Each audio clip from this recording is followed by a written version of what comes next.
Eu podia ouvir seus gritos, mas não tive coragem de ir ver o que era. Fala família, como que vocês estão? Meu nome é Ariadne e no vídeo de hoje eu trago relatos assustadores para vocês. Se liga! Antes de começar, eu quero pedir para vocês não esquecerem de dar aquele like, comentar e compartilhar para ajudar aí no engajamento, no crescimento do canal, tá? Isso me ajuda demais e, sem mais enrolação, vamos pro vídeo. Minha experiência paranormal. Todos os nomes e lugares são falsos. Beleza, vamos lá. Olá, meu nome é Yuri. Hoje estou aqui para desabafar e compartilhar uma experiência que nunca irei esquecer. Muitos não acreditarão, mas tudo que vou dizer aqui é verdade. E aconteceu em Caldas Novas, no ano de 2022. Todos os eventos compartilhados aconteceram em apenas 3 meses. Beleza.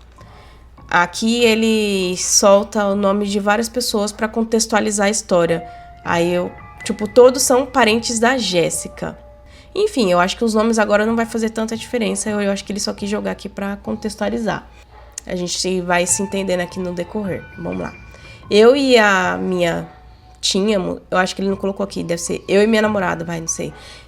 Vamos entender juntos. Eu e minha namorada tínhamos acabado de nos mudar para casa da Lorena, mãe da ex-namorada da minha mãe. Namorada na época. Fomos recebidos com muitos sorrisos, mas logo esses sorrisos se mostraram falsos. Logo de início já achamos estranho o jeito que a Lorena tratava os filhos do William, meio-irmãos da Jéssica, que é a Clara, o José e a Ana. Então, beleza. O jeito que ela mandava neles, o tom rude, a exclusão deles. Eu e a Ana, então é a Ana, acabamos virando melhores amigas. Ou era o que eu pensava. A Ana é um dos meio-irmãos, né? Beleza. Bom, agora que temos um contexto, já posso começar. As agressões. A Lorena e o William, que é o casal, agrediam os meninos constantemente, fisicamente e psicologicamente. Não eram tapas, eram literalmente espancamentos. Eles espancavam os meninos com a fivela dos cintos, cabos de vassoura, chinelos, mãos, até mesmo a Bíblia eles usaram para bater nos meninos. Além dos gritos, dos empurrões e do espancamento, eles forçavam os meninos a fazerem tarefas domésticas e decorarem a Bíblia. Se eles fizessem algo que a Lorena não gostasse minimamente que fosse, ela já vinha com cinto. Uma vez ela empurrou o Henrique contra uma prateleira de vidro e ela se quebrou, abrindo um corte na perna dele. Outra vez, ela obrigou eles a comerem as pedrinhas do feijão, pois deixaram algumas irem junto na hora do cozimento. Recentemente, eu descobri que o José chamou a polícia para o William e, quando interrogados, os meninos mentiram sobre as agressões e disseram que o José estava mentindo. Então, a polícia não pôde fazer nada. Então, ali um dos irmãos, né? Um dos meio-irmãos chamou e as outras crianças negaram. Por medo, né? Vamos lá. Parte aqui das aparições sobrenaturais. Vultos, presenças, sensações e gritos nos acompanharam nesses 3 meses no inferno. Eles eram constantes. Um dia, eu estava lavando a louça que eu tinha usado, a minha mãe estava na cozinha comigo. Eu acabei virando para trás para falar alguma coisa para ela quando eu vi um ser encapuzado parado sobre a porta do quarto da Lorena e do William.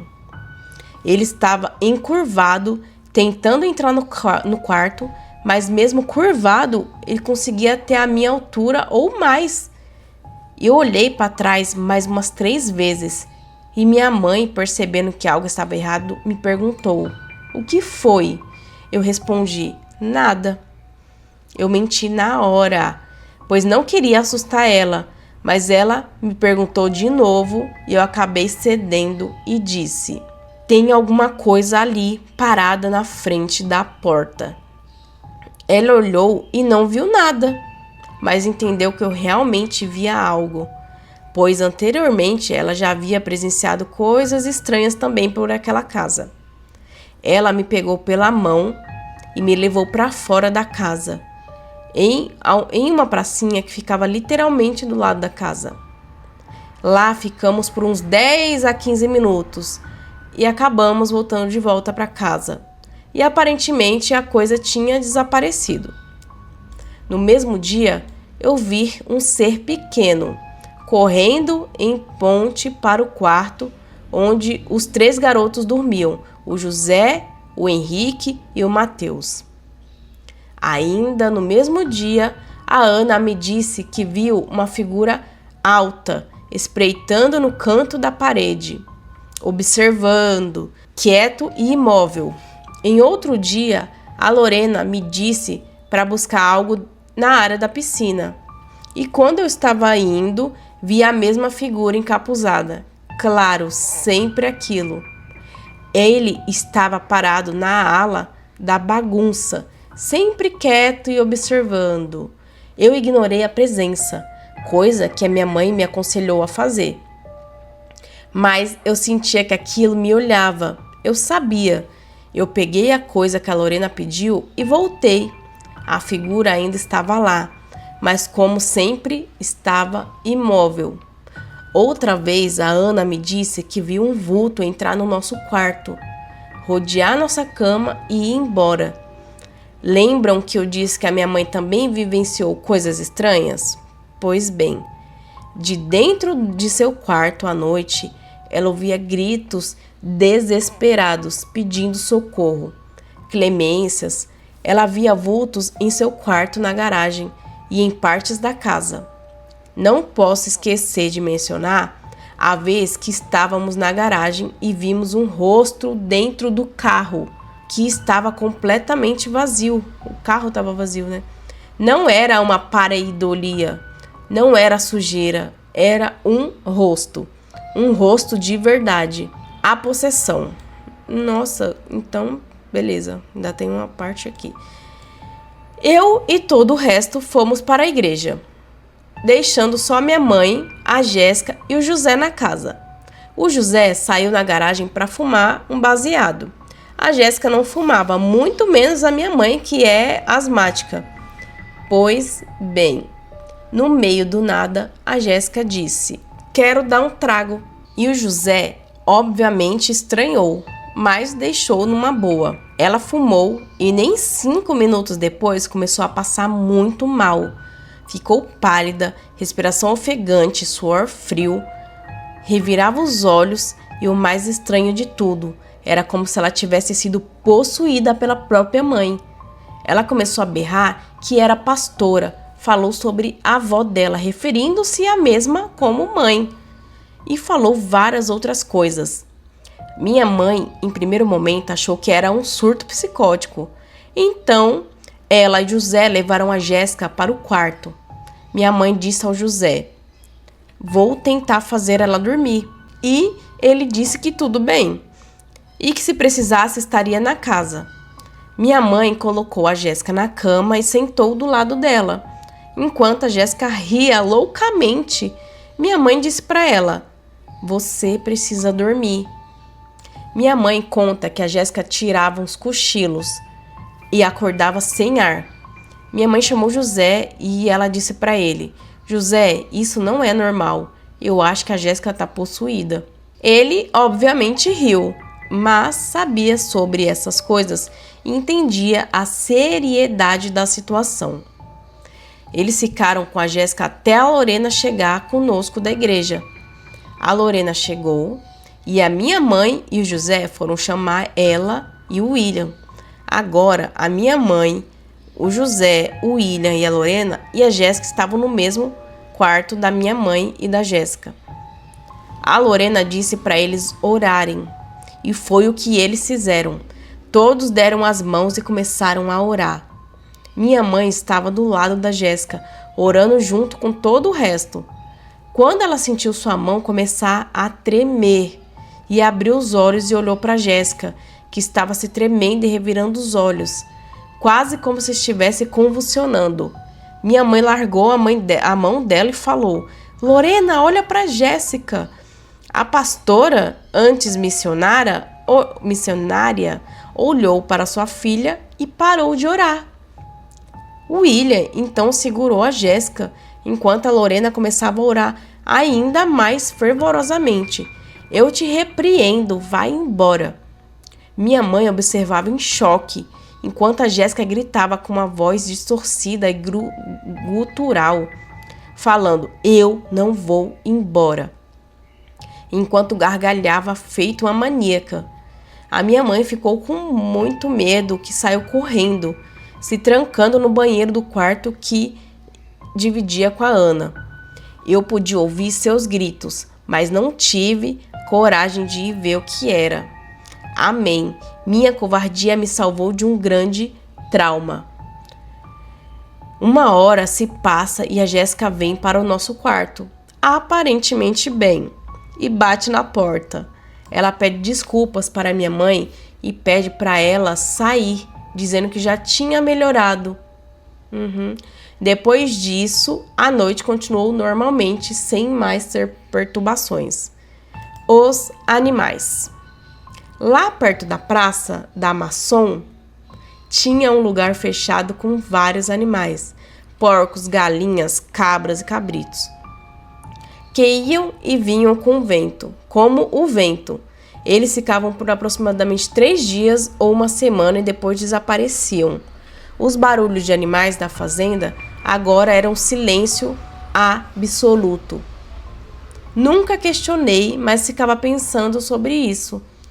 Sem mencionar outros eventos estranhos como a aparição de uma cobra, um rato aparecendo na sala no meio do nada, a televisão da sala desprendendo da parede e quase esmagando a pequena Sarah, e outras coisas.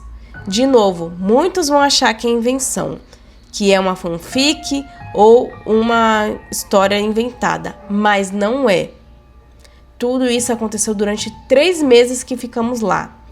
E eu não estou aumentando nada, estou contando tudo como aconteceu. Observação: Caldas Novas é um lugar ótimo, tranquilo, calmo, baixo índice de crimes, cidade turística. O problema era aquela família. Gente, que história longa e complicada, né? Tirando toda a confusão aí dos nomes e muita explicação de gente, parece que é uma família bem grande, dá para entender aí o contexto, que é uma casa desequilibrada, né? E então, ao mesmo tempo que tem muitas brigas, muitas agressões, muita violência dentro da casa, ele também, por ter vivido lá esses 3 meses, viu a violência, viu tudo, as aparições que eram estranhas e as questões dos animais também. Então, claramente, né, uma casa desequilibrada, com toda essa agressividade, palavrões, vão atrair, né, coisas estranhas ali, obsessores, coisas boas não vão ficar numa casa que, né, só tem violência, agressão e xingamentos. Esse ser encapuzado e gigante não necessariamente poderia ser uma coisa ruim, né? Às vezes alguém ali que tem uma espiritualidade um pouco mais aflorada podia estar ali sendo protegida, sendo vista, ou a pessoa ver e tentar lá no futuro associar aquilo como proteção. Ou não, né? Vai saber, vai que era realmente um capiroto ali assustando, assombrando a quem tinha acesso a ver ele, né? E é isso, gente. Não aconselho aí vocês. Ele fala da questão da pareidolia no carro, né? O rosto que ele viu dentro do carro. Pareidolia é quando a gente, por exemplo, olha para uma nuvem e acha que aquela nuvem parece um sorvete. Essa nuvem tem a forma de sorvete. Então é quando você olha para alguma coisa e ela tem a forma de alguma coisa, mas na verdade não é. É uma impressão de estar vendo algo que não existe. Então ele fala que a visão no carro não foi uma pareidolia, foi realmente um rosto que ele viu. E eu acredito que, né, esse relato aqui é real.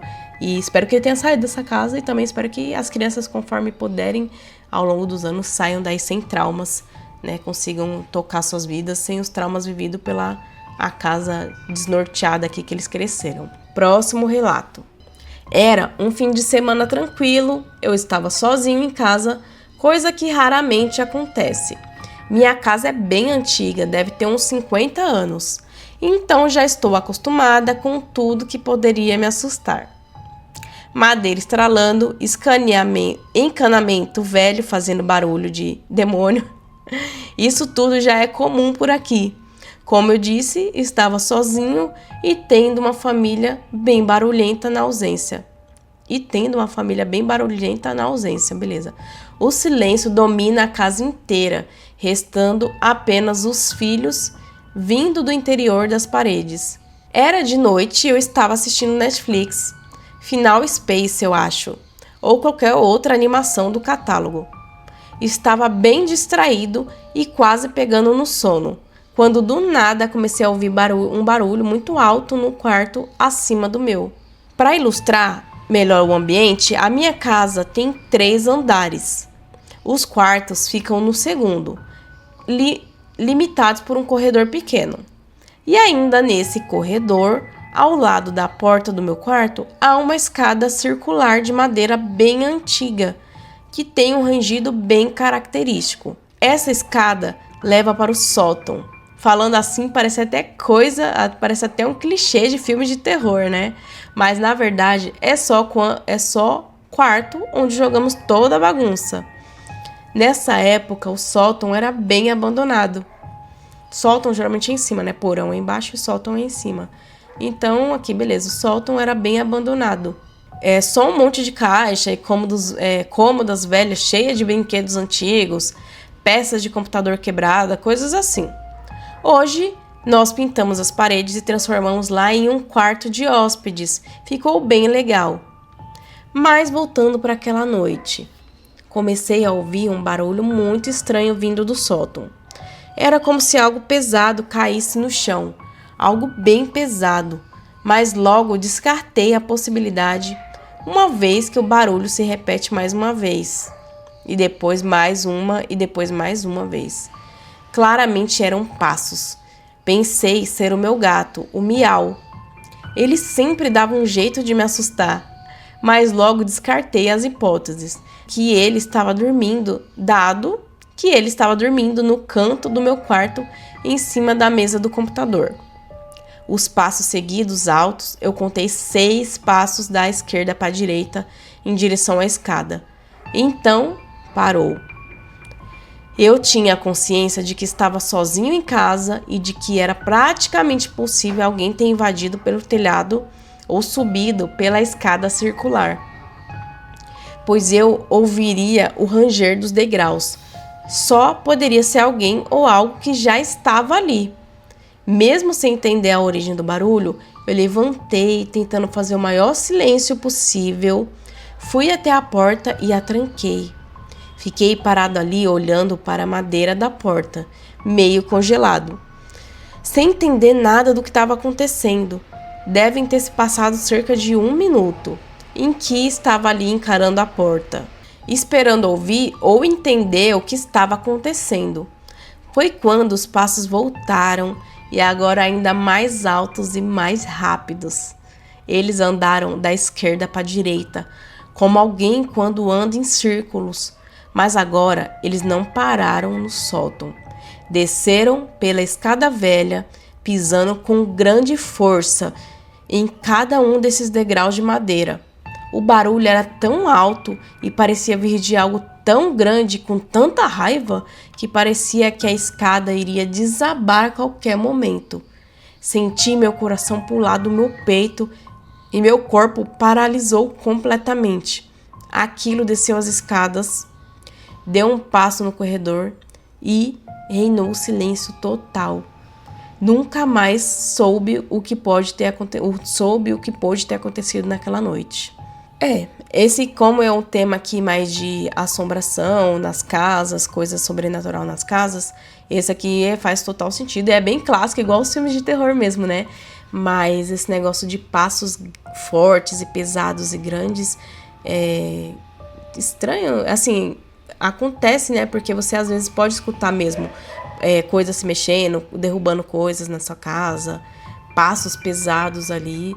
Isso me remete muito a algum espírito bem raivoso, não aqueles que ficam derrubando as coisas, fazendo brincadeirinha palhaçada, né, os poltergeist, mas sim um espírito raivoso ou alguém que ficou preso ali naquela casa por algum motivo, mas supostamente aqui ela fala que o silêncio reinou e isso não se repetiu, pelo menos até hoje, né, que não tem relato, e então foi de passagem, talvez, foi uma revelação, não saberemos, mas assustador, né? Vocês já ouviram? Eu já ouvi coisas assim, né? Não passos, eu ouvi tipo barulho de sacola, eu ouvi tipo no cômodo de trás da onde eu tava, barulho de sacola se arrastando na casa, e o meu cachorrinho, que era a possibilidade única de fazer barulho ali na casa, ele estava do lado de fora, que eu fui conferir, ele tava na escadinha, debaixo da escada da casa. Então, tipo, o que tava fazendo barulho ali na cozinha, de sacola se arrastando pelo cômodo inteiro, sendo que só tinha eu e a cachorra tava debaixo da escada do quintal. Tipo, eu não quis ir lá olhar, não quis ir lá descobrir e fiquei assustada. Não tive nem tempo de pegar a chave do portão pra poder sair da casa, porque a chave estava na cozinha e eu só fiquei no portão esperando alguém chegar ali pra poder abrir a casa e eu entrar e ficar com menos medo de ter companhia. E é isso, gente. O sobrenatural vem sem motivo, sem hora marcada, faz o que tem que fazer e depois desaparece e você nunca fica sabendo o que foi e tá tudo bem também. Ou não, né? Mas é isso. Vamos para o próximo relato, ver o que vem por aí. Você acredita em azar? E se o azar não fosse apenas uma coincidência ruim, mas um chamado antigo? E se a tal da Sexta-feira 13 não fosse só superstição, mas uma senha ancestral que abre fissuras na realidade? Vinícius não acreditava em nada disso. Estudante de cinema, morava em Porto Alegre e estava acostumado a transformar mitos em conteúdo. Tinha um canal no YouTube com os amigos, onde investigava lendas e histórias bizarras no Brasil profundo. O especial de Halloween daquele ano seria filmado numa Sexta-feira 13, em setembro. A história escolhida parecia perfeita. A da avó Doralina, uma suposta benzedeira que desapareceu sem deixar rastros em 1972, no interior de Santo Antônio da Patrulha. Diziam que ela fazia feitiços, que falava coisas do mato e que jamais saía de casa às sextas-feiras 13. Naquela noite, saiu e nunca mais voltou. A casa ainda existia. Um casarão de madeira afundado no meio do mato alto, isolado, janelas pregadas com tábuas velhas, um poço seco no pátio coberto por cipós. Vinícius e os amigos chegaram por volta das 10. Levaram lanternas, câmeras e um gravador. O plano era simples: entrar, gravar umas cenas, contar a história da velha e sair.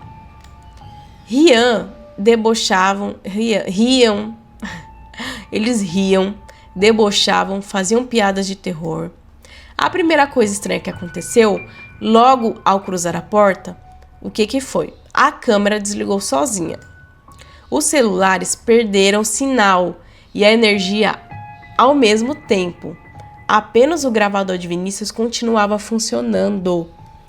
Era como se alguma coisa só permitisse que o som sobrevivesse ali dentro. Eles andaram em fila pelo corredor da casa, contando os passos. Quando chegaram ao centro da sala, alguém disse: 13. 13 passos, igual a lenda. Todos riram. Foi quando ouviram 3 batidas secas na porta do fundo. Não havia vento, nenhum animal, nada, apenas silêncios e as batidas. A lanterna de Vinícius começou a piscar. Quando se viram para sair, perceberam que a porta por onde tinham entrado não estava mais ali.